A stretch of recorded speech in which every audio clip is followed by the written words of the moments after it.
السلام عليكم ومرحبا بكم في هذا الفيديو جديد غادي نتعرفوا فيه على التصريح ديال الدكتور جمال الدين معتوق اللي كينتقد مؤسسة الوسيط وكيتهم الإدارات أنها ما كتصنتش لشكايات المواطنين.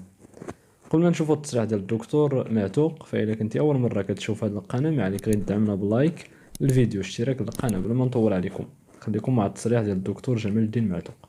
فعلا واحد العنوان ثار الانتباه ديالي وانا نتصفح بعض الصحف او بعض اوراق الصحافه.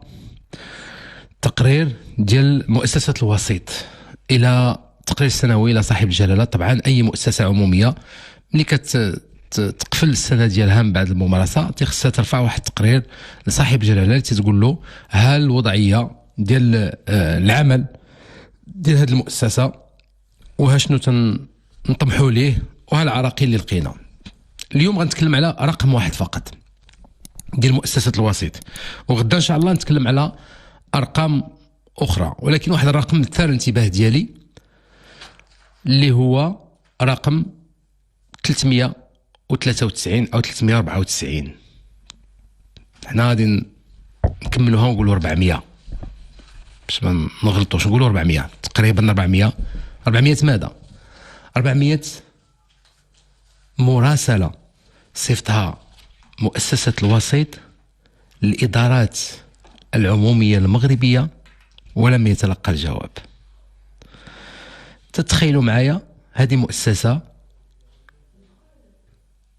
اللي انشأها صاحب الجلالة، هذه تقريبا 21 سنة، اللي جات عوضات ديوان المظالم اللي تسمات مؤسسة الوسيط، اللي كتقوم بالدور ديال الوساطة ما بين الإدارة العمومية وما بين المواطن المرتفقين اللي كيكون عندهم بعض العراقيل في بعض المساطير، في بعض الإجابات، بعض الحصول على بعض الرخص، معرفة بعض الملفات ديالهم والقضايا ديالهم. إذن كيلتجئوا لهذا الوسيط. هذا الوسيط بدوره تيقوم بدور الوساطة وتلتجئ هو أيضا بتساؤل، وكيتوجه التساؤل ديالو والسؤال ديالو للإدارة المعنية بالأمر باش يكون وسيط ويجاوب المواطن اللي كينتظر منه الجواب، لأن هذا هو طبيعة العمل ديالو، الوساطة. فإذا بهذه المؤسسة هذه اللي هي مؤسسة عمومية مستقلة اللي هذه تقريبا 20 سنة وهي كتشتغل وكتحاول تنمي العلاقات مع الإدارات العمومية ومختلف المخاطبين ديالها في هذه الإدارات العمومية باش توصل بأجوبة. فإذا بها 400 تقريبا 400 مراسلة أو طلب أو شكاية أو سؤال لم تتلقى فيه الجواب. إذن شنو خلاو المواطن هذه الإدارات العمومية ملي هذه مؤسسة وبحالهم إدارة عمومية وكيتلاقاو في لقاءات سنوية ونصف سنوية باش يتكلموا على استراتيجية ديال العمل والتواصل والتنسيق بيناتهم باش يكون خدمة فعالة وناجعة أكثر للمواطن والمرتفقين اللي عندهم الخدمات ديال الإدارة العمومية. ومع ذلك ما كاينش جسر التواصل بالطريقة الناجعة والفعالة والكاملة والشاملة. المفروض ما لقاوش هاد الأرقام بالمئات ديال المراسلات اللي كتقابل بدون جواب ديال هذه المؤسسة من المفروض. إذن شنو تيوحي هذا؟ أن هناك استهتار واستخفاف داخل المؤسسات العمومية ديالنا، حيث حنا كنا مسلمين أن يكون استخفاف والاستهتار بالرسائل ديال المواطنين عادي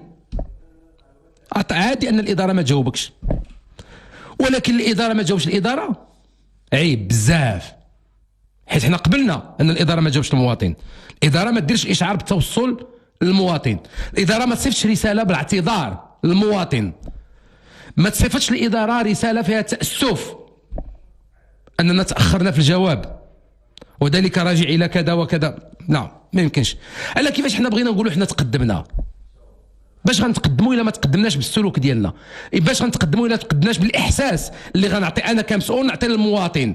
إلا ما عطيتوش إحساس بالثقة فيا أنا كمسؤول، أشنو تنقصد من هذا الاستهتار وهذا الاستخفاف ولا مبالاة ولا اهتمام بالمراسلات المواطنين؟ شنو باغي الهدف ديالي؟ شنو هادشي راه خصنا نعيدوا فيه النظر. راه مسؤولين خصهم يعيدوا فيهم النظر. تيفكرني واحد الشخص صديق ديالي كنت نشتغل انا وياه سابقا، ما بقيتش نشتغل انا وياه، تنعرفوا هذه واحد 25 عام. كان فاش تجينا واحد الرساله في هذاك المؤسسه اللي كنا كنشتغلوا فيها، ملي كتجينا رساله مكتوبه، تبعوا معايا، رساله مكتوبه بداك الكاريت ديال الزبده اللي كيبيعوه مول الحانوت، كيبيع لك الزبده، كتقول عطيني واحد 250 غرام ديال الزبده، كيخبط واحد الكاريت تنسميو حنا الكاريت كلاسي، عرفوا هذاك الكاريت الزوين، ماشي الجورنال، ماشي هذا الكاريت، كيقطعوك دير فيه طر الزبده ويلوها لك، يقول لك هاك 250 غرام ديالك 100 غرام الزبده. هذاك الكاريت ملي كتجينا فيه شكايه ديال المواطن وواحد الخط ما نقول لكمش كيفاش داير، ويمكن تكون داك الورقه مطبوعه فيها شي شي بواطه السردين، قال هذا علبه ديال السردين، السردين عند مول الحانوت اللي نخدم عنده داك الورقه، وقلت يكتب الرساله عند مول الحانوت، ويمكن فيها طبعه الزبده ولا فيها شي طبعه ديال السردين ولا زيت ولا ما عندنا غرض. المهم غير تنقول لكم كيدير الشكل ديال الرساله، وملي كتوصل ديك الرساله لهذا السيد اللي كنت نشتغل معاه وانا هو مسؤول، كان تيجمع المسؤولين كلهم ديال الاقسام كلهم وتيقول لهم هذه الرساله هذه علاش ما جاوبتوش عليها.